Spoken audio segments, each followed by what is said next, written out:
The eclipse will slowly move across the U.S. from the northwest down to the southeast, starting here in just a few hours today. If you're still not sure how it works, don't worry. Here is Belen de Leon to explain. The totality of the Earth-Moon-Sun eclipse is one of a kind in our solar system. You see, the Sun is 400 times larger than our Moon, and the Sun is 400 times farther from us, which means we see a nearly perfect fit. But that perfect sweet spot, the area where a total eclipse will be seen, is a rather slim 70 miles wide, and the umbra, or the direct inner shadow of the moon, will be traveling at nearly 1,500 miles per hour, which means you have to be in the right place at the right time. A total eclipse, statistically speaking, will visit a given spot once every 375 years on average, but globally they happen about every 18 months. All right, that's Belen de Leon reporting. You can also experience the eclipse here in Houston by heading to the Houston Museum of Natural Science. That's where Brandy Smith is this morning to explain what's going on there. Brandy?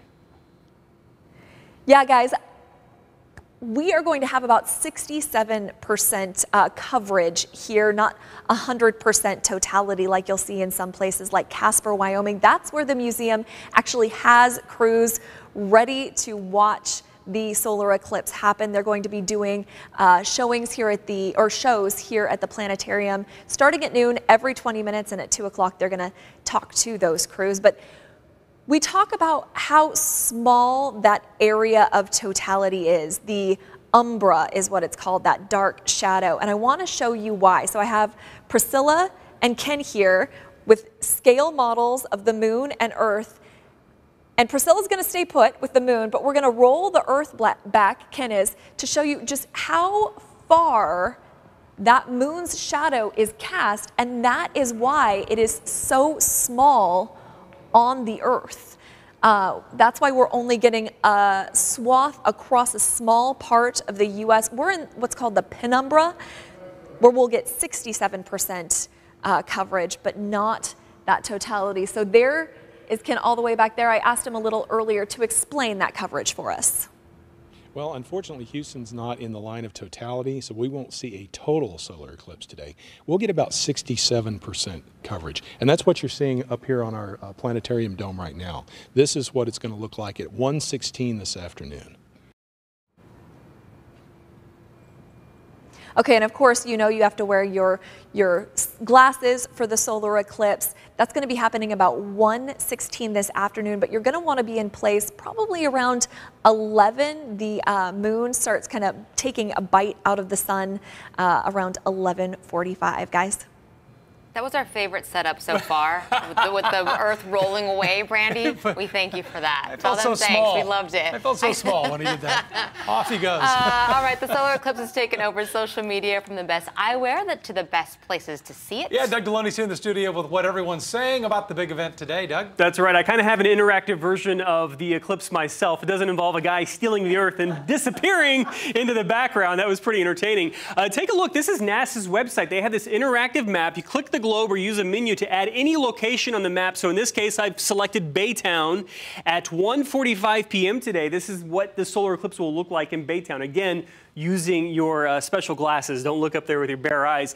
In Houston, I've clicked on the map. You can view it at 1:12 p.m. today. This is what it'll look like at 1:12 p.m., which is supposed to be shortly before the peak for us. So it's really cool. This nice interactive map. They have a program you can download. You can do it on your mobile phone at nasa.gov. I'll tweet that link in a second. We also have tips. Welding glasses may not be enough to keep your eyes safe during the eclipse. You know, we did a verify on this a couple of weeks ago, and people heading to hardware stores, I saw a discussion on the Houston subreddit, people heading, you need a shade of 13 to 14. That's what NASA recommends. So not any pair of welding glasses will work. They have to be dark enough. And this guy, Mike, he has been to 10 solar eclipses. Our sister station, WUSA, interviewed him. He had 3 tips for people. One of those tips is put down your cell phone. Put down your camera. They're going to be professional photographers. It's going to be on YouTube. Enjoy the moment while it lasts. do not try, and plus you can actually end up damaging your equipment as well. So make sure you just enjoy the moment. We have an entire solar eclipse section on our website, KHOU.com. You can download our mobile app, but guys, I like this suggestion on our Facebook page this morning from Henry.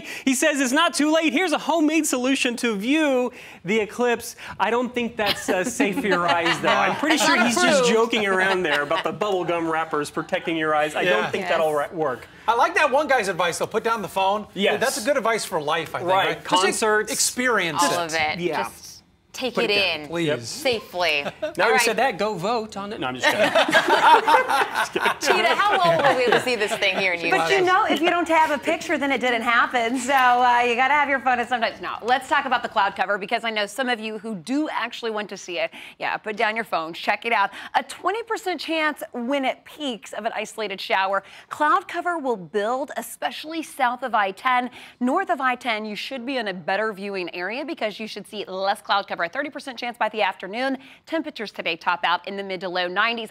Across the country here, we've kind of forecasted this where you can see where the best conditions are, and you can see it's mainly in Oregon. Here's the path of full totality here, and that's where that's shaded in pink. Here in Houston, again, south of I-10, that's where south of I-10 is where we're going to see additional cloud cover. North of I-10, Darby will be in the best viewing area. We'll talk more about the tropics coming up next, but at least out the door this morning, we're tracking dry conditions. I'll send it over to you. That's a pretty sunrise. Thank you, Cheetah.